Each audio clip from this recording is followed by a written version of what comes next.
Good evening and welcome to Living with COVID-19. Last year this time, Belizeans were still enjoying what was deemed normal. Although a virus was gearing up to wreak havoc on the world, we were safe inside our jewel. But of course, and as is still fresh in our minds, by March, our lives were tossed upside down. Between then and now, we have gone through a lot. Lockdowns, panic attacks, community spreads, and we have had to become mini health experts to develop home-based protocols and health plans to avoid or to survive COVID. And now, we are in a new stage, a stage born in acceptance. We are now learning to live with COVID.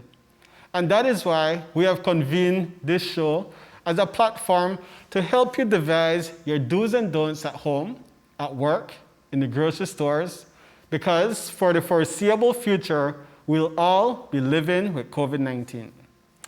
And joining me right now is Mrs. Milagro Garel, who had a terrible scare when someone close to her fell terribly ill with this disease. Thank you for joining us on our show. Thank you for having me. How are you doing today? Well, today I feel just a little bit with a little bit more hope because 12 days ago today, my brother was admitted at Carl Huchner because he was having serious breathing difficulties in San Pedro. And so he had to be air ambulanced to Belize City at Carl Huchner. Can you tell us a little bit about your brother and also discuss a bit about the events leading up to him seeking medical attention for the first time? It has been a nightmare. I can tell you, my 63-year-old brother, who is a fisherman and has been living in San Pedro all his life, he just wouldn't believe that the cold that he started to experience, the headaches, not being able to clear his throat was actually COVID. You know, I told him that his symptoms were all COVID related. He went to the doctor and they told him that it was phlegm, it wasn't COVID, and they didn't test him. This story that I am telling you is not exaggerated, it's real, it's life-threatening. My brother, it got so bad that he was taken to the polyclinic in San Pedro. He was given the best care with oxygen and all that. And if they didn't speed up the process of getting him to Belize City, we wouldn't be here today. So after his first visit with the clinic, when they told him that he was not tested for COVID, at what point did he find out that he was actually COVID positive? 3 days later, because he went to a private clinic, and then he went, he was given some medication, but he wasn't tested, and they didn't tell him that they reassured him that he didn't have COVID. So he went home, and then when my other brother called him and said, he didn't like how he sounded, so he immediately took him to the polyclinic, and right there they had to put him on oxygen. And 5 hours later, they had to rush him to Belize City. That is how quick it was. And, luckily, I'm telling you that when he got to Carl Huchner, there was a bed for him. So even though my brother is an unlucky one that has COVID, but on the other hand, there was a bed for him at Carl Huchner. Okay. And, we are here today, and he has been there 12 days today. He's still admitted at the hospital? Still critical, still fighting to breathe, just a little bit better. So it's a nightmare. And so when he first went to the clinic, you described his symptoms as having headaches and some congestion in the throat area. Yes. And 3 days later, his situation worsened. What were some of the symptoms that progressed? Gasping for breath. Gasping for breath, a little cough, just a little cough. To breathe. No fever, Okay. but gasping for breath. And so this was 3 days later. And then it came. When it starts getting bad, it starts getting really, really bad. And really fast. And very fast, very rapidly. His condition deteriorated very, very rapidly. Okay. And so, while being admitted at the hospital, what are the type of treatments that are being administered to him? Well, they have to give him steroids, antibiotics, and then vitamin C and oxygen. But the problem is that what they try to do, what the doctors explain to us, is that they don't want to intubate him. And then the thing is that at Carl Huschner, and I do some research. I've done some research. I've spoken to some doctors that that are on my team. I work in health. I'm not a doctor, but I work with health. And so we compare the treatment that is available anywhere out there in the States or Europe or Guatemala, and it is what is being done here. Okay. But the thing is that it's being able to get space for your loved one. Because right now, everyone is hearing the massive amount of numbers that are positive, and it's not being positive, but it's being able to get the treatment when you need it, And so that's why I'm here today, to be able to let people know that it is real, and it can happen to me, it can happen to any one of us.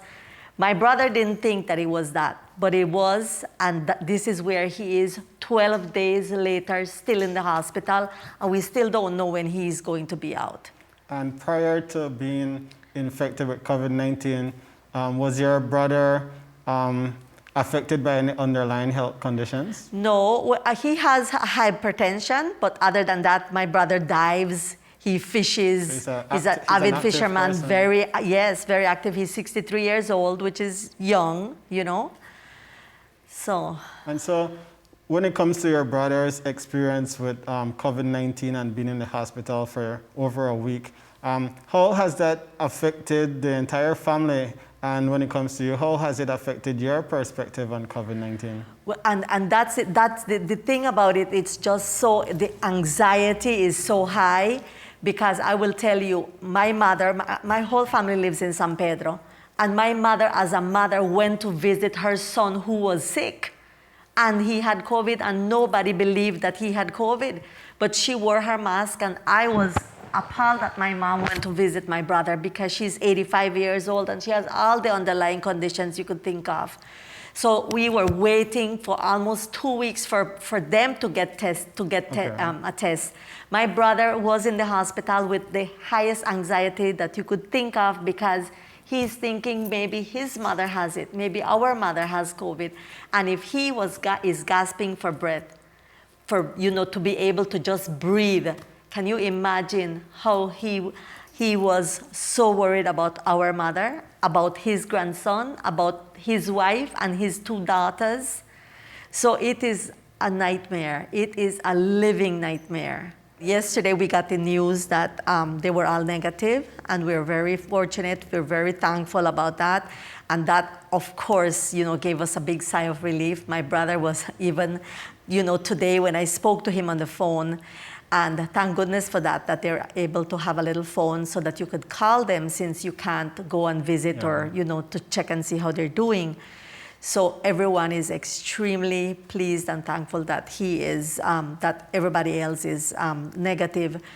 But one of the worst things about having a patient in the COVID unit is not being able to do anything in there.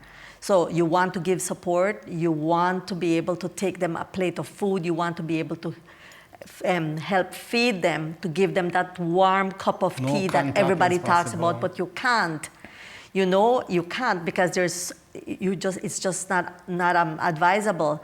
And it's the worst because you cannot offer support. You feel helpless, completely helpless. Mrs. Garrell, unfortunately, you have had this intimate encounter with COVID-19, with your brother falling ill and being admitted at the hospital for over 10 days. What advice do you have for people at home who have the belief that if they contract COVID-19, it will be a simple flu they'll get better? Once they pass quarantine, life will be the same again for them? What I would like to say is that with COVID-19, you cannot take a chance because you just don't know how badly it will affect anyone. What the doctors have explained to us is that COVID changes in every single patient. Yes, it affects the elderly, the people with underlying conditions more, but then for some unexplainable reason, it will, affect a young one. We have seen, tragic deaths in young children. So with COVID, you can't take a chance. You can't take that mask off just because this is your friend and you know this person all your life, or you have been to this house many times. With COVID, we just can't take a chance. And it's not worth taking the risk. You mentioned, you have no idea, there's no way to know beforehand how your body would react to being infected by COVID-19.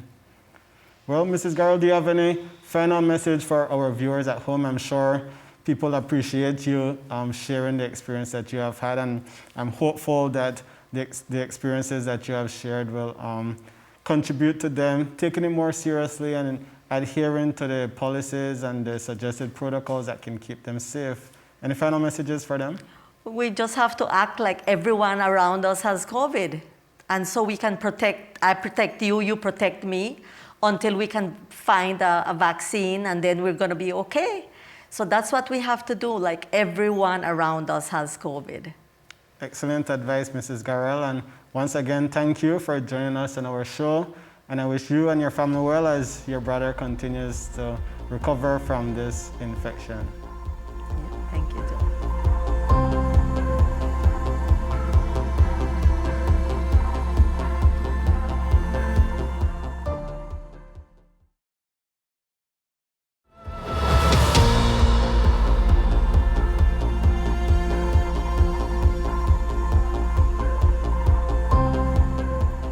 Welcome back to Living with COVID-19. Before we accepted that we would in fact have to live with COVID-19, we were trying our best to understand what the disease really is, how it's transmitted, what happens if we get sick, what to do or not do. And one of the officials most helpful in that learning journey was none other than Dr. Marvin Manzanero, who now is a household name. We're happy to welcome him to our show now for a virtual check-in. And Dr. Manza, thank you for joining us. How are you doing this evening? Well, thank you for the invitation. This is, I think it's been quite a journey. I think it's 1 year ago that we started this process in Belize.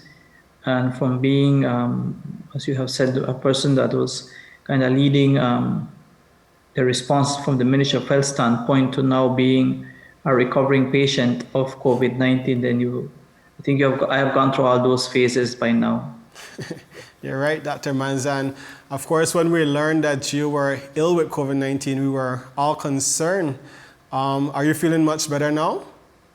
Well, it's a slow recovery process, and I like the note that you have behind you because it says living with COVID-19. And I recall back with HIV some 10 years ago, we introduced that term for the Belize context, and we started saying we are all living with HIV. And I think in terms of living with COVID-19, I think that pretty much sums it up because it's not only the patient that goes through that process, but it's the entire family structure, the community, and of course the health system and other entities. I am now 5 weeks since I was initially diagnosed, and I'm still having the lingering effects of what now in the medical field is labeled as long COVID-19, or some people call them the long haulers, because I still have residual symptoms. I'm still trying to get back to where I was before, and every patient is different. As I said, I'm more than 5 weeks into this. And Dr. Manza, I don't mean to have you rekindle any nightmares, but do you mind sharing with us perhaps your worst day while being ill, while being down with COVID-19? Well, talking about it, I think it's therapy.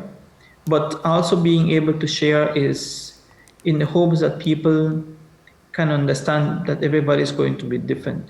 But I think the first thought I had of me having COVID-19, even though I had very minor symptoms, was just an itchy throat or a throat situation and feeling feverish. That's the first thing that came to mind is I possibly have COVID on a Friday. And on a Monday, 3 days later is when I got diagnosed. The nightmare moments for me perhaps are, I would say three. There may be more, but those are the ones that come to mind. Is the Friday before I was hospitalized. This is 1 week exactly after I started with symptoms. I noticed that my tracker, my watch tracker, was constantly registering my heart rate being very high. Even though I was sitting down like I'm sitting down now, the tracker was just saying that my heart rate was high. My heart rate is usually under 70. Resting and when I'm sleeping is under 50 at times. But it kept saying 108, 112. Even though I was sitting down, I would get up to do something and it would go to 120, 126.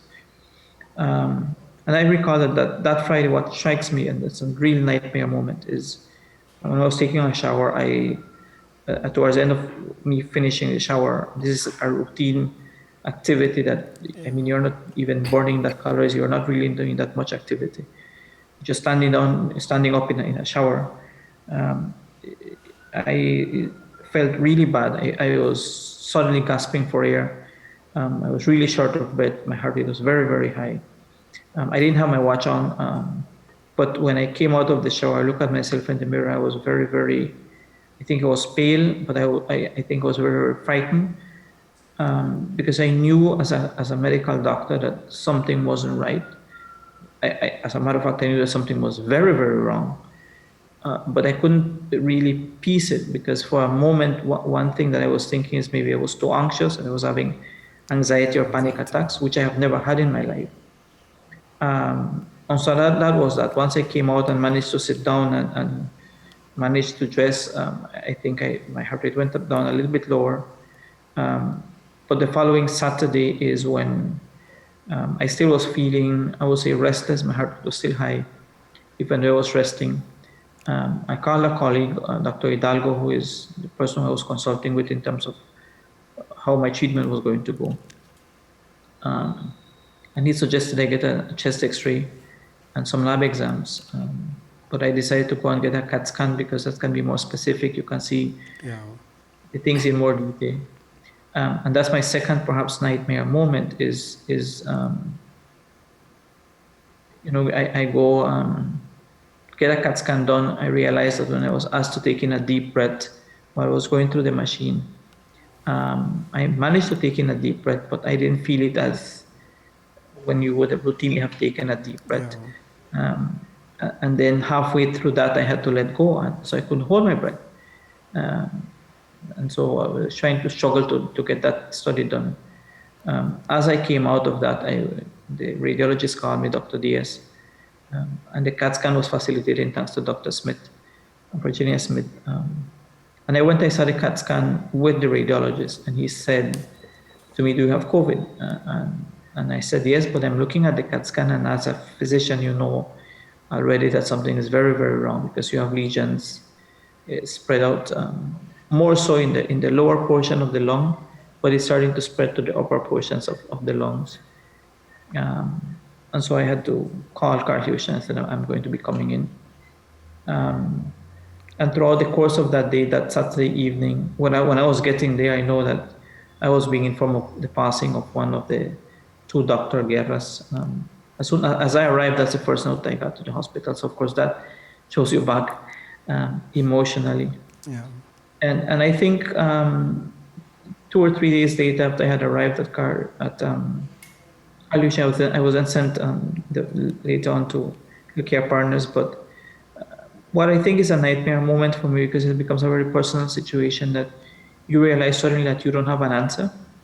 And people expect that maybe in COVID-19 you should have all the answers, or that as the father of the family you should have all the answers. And my son, who is 10 years old, had sent me a text on the Tuesday that I was hospitalized, and he asked one, which I label as a very difficult question, is he would send me a text every morning, but his first text that day had been, "When are you going to come home?"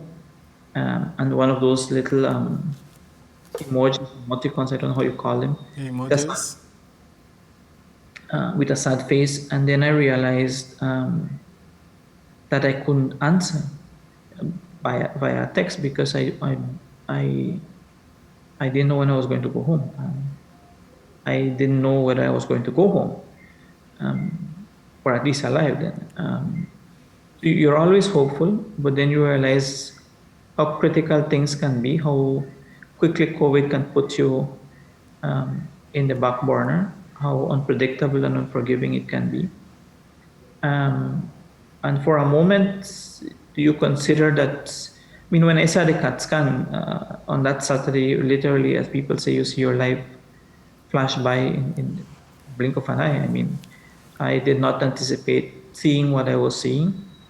And I did not anticipate that I would have to go from the CAT scan that was being done in Belmopan to Billy City to be hospitalized. I mean, I did not make provisions for that, but that's the way it happened. I think those three moments are etched in my mind somewhere.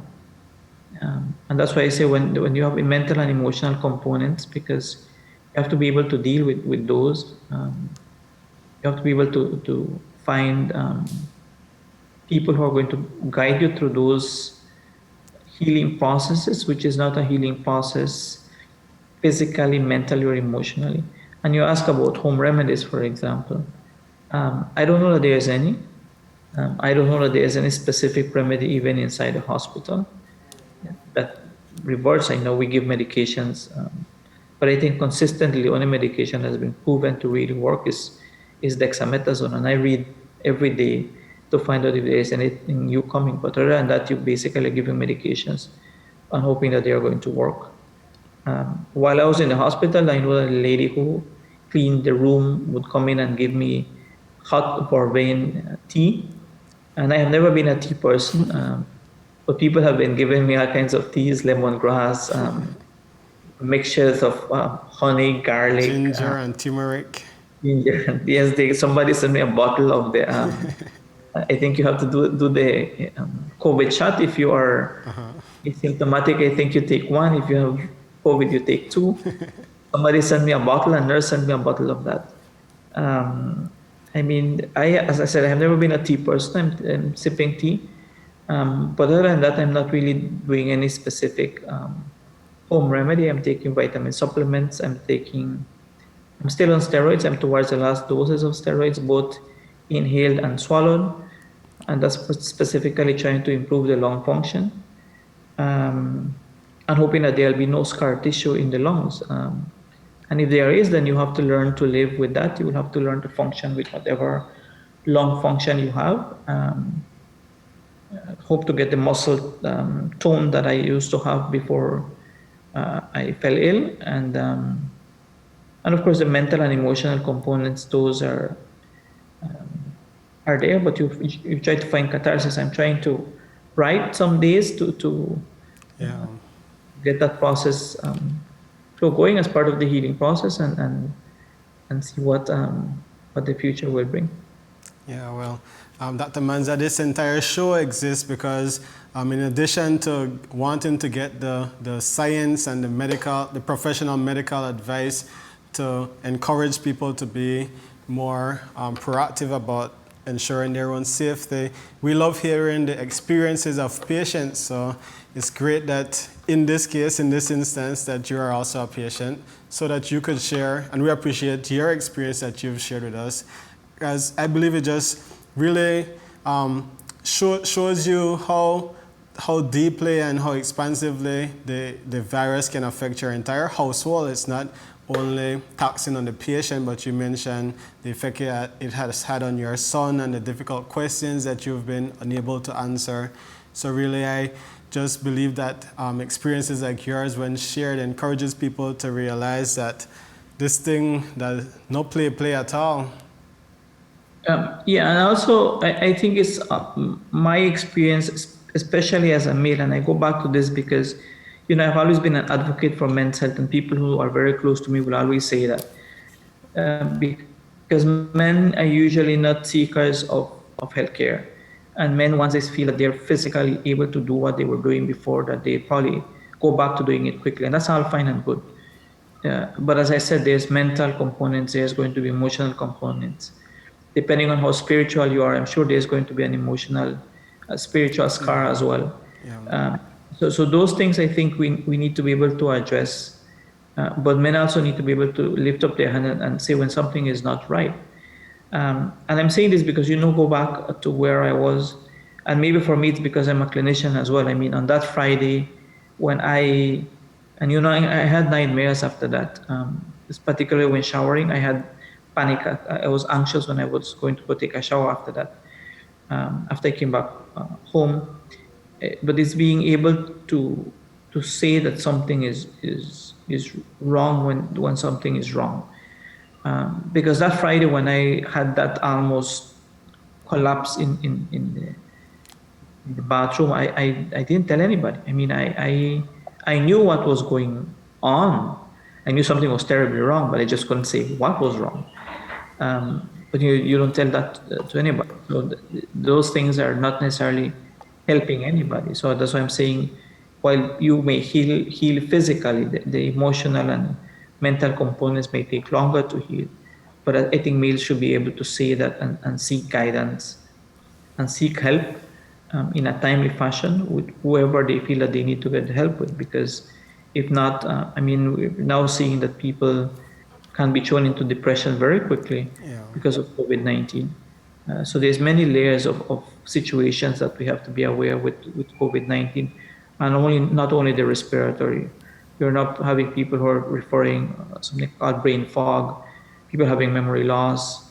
I was talking to somebody who had spent a week in ICU just earlier in the week, and he says he couldn't remember certain things. Couldn't remember basic things around the home. Somebody would ask him something and he would repeat it 2 or 3 times. And he was not aware that he had said the same thing 2 or 3 times. It's only his family that says, but why do you keep repeating the same thing? Yeah. He says, I walk sideways. To me, I'm walking in a straight line and he's walking sideways. So there's many things that are certainly, and again, we might be just going to a major wave. We are going to start seeing these side effects. So we have to find a mechanism to be able to give some level of support. And so we just continue learning more and more every day, and like you always repeat, the symptoms and the experiences differ from patients to patients. Yeah, because I didn't really have any respiratory symptom. As a matter of fact, one of the things that drives you to a hospital would be an oxygenation rate. The little oximeter, and my pulse oximeter always was 94, 95. But pulse oximeter is also check your pulse, and it's my pulse that was never really right. I don't know why my oxygenation never really went down, even though I had all those lesions in the lungs. The only thing I can think of is maybe I used to run, maybe, I don't know. Okay.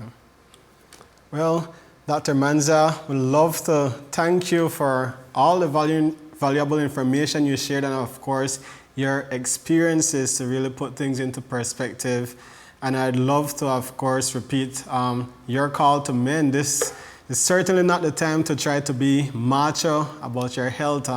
If you suspect that you are ill with COVID, or if you identify that you are suffering from some of the symptoms, it's best to seek medical attention before it's too late. But Dr. Manza, again, thank you for joining us this evening on Living with COVID-19. And we hope you continue to progress with your own recovery. And we look forward to learning more and more from you. Thanks for the invitation. I really do hope the message comes across to people that you have to take COVID for what it is. It's unforgiving and unpredictable. And there's nothing to discriminate with people who are recovering or who are positive with COVID-19, because it can happen to anybody. That's right. Thank you, Dr. Manza. And viewers, we break now for our final commercial break this evening, and we'll return shortly with our wrap-up.